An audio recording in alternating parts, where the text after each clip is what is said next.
Today, with the help of this interesting video, that is kink causing wink, we'll see what can go wrong unexpectedly if your instruments and equipment is not updated. Now, this was a routine cataract, and as you can see, there's a winking which starts. We have reviewed that, and this is the wink I am talking about. Now, as I started with this classical mature cataract phaco, I realized the chamber was extremely unstable, and at any moment where I started pressing the foot switch to the maximum preset vacuum and flow rate, there was a collapse of the anterior chamber, which was so very pronounced at the moments when there was a surge. You can see that in a slow motion just now.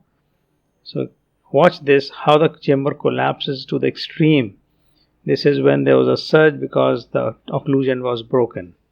So I was at puzzle. But then with some caution, with some consideration, I continued the study by altering my foot switch position and not going to the deepest possible vacuum and flow rate.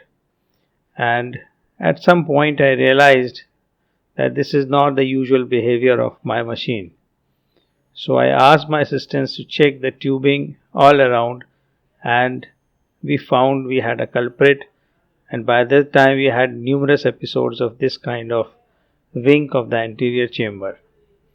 So ultimately the culprit was the IV line which was used as an infusion line from the bottle, and there was a kink in this bottle. We can see that in front profile, and this is the image showing the side profile, and this kink is actually at the attachment of the chamber and the tubing.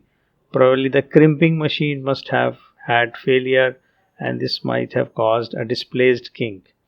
Now we can also see that basically the surge is a situation where stored negative vacuum in the aspiration line at the moment of the occlusion is basically released, and this stored negative vacuum pulls fluid out from the anterior chamber at a rapid state, and if the inflow is unable to balance that, there will be a surge. And as we can see in this graph, that this is what happens, and this is actually the outcome, and we can see this is the cause, the aspiration line getting compressed or negative pressure being generated. When this is released, it sucks in fluid from the anterior chamber. So as a result, surgery was halted for a while, and we replaced the faulty infusion line, and then the surgery was resumed. And this is the portion which is being run at 2.5x speed so as to hasten the process, because this is just an uneventful phaco of a hard mature cataract, and rest of the surgery was absolutely uneventful. The nucleus is being emulsified, and these nuclei are known to be little leathery, so the dissection and nuclear disassembly takes some time. So once we are able to remove the majority of the nucleus, the remaining pieces are also removed, and these mature white cataracts usually don't have any residual cortex left behind for aspirating, so it is whole of it is basically the nucleus.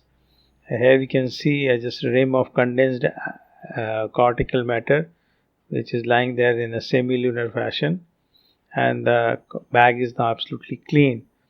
The IOL is being implanted. It's a foldable monofocal hydrophobic acrylic IOL, and it goes directly into the bag, no need to dial it, and the surgery is finished after aspirating out the viscoelastic. Thanks, learn and enjoy.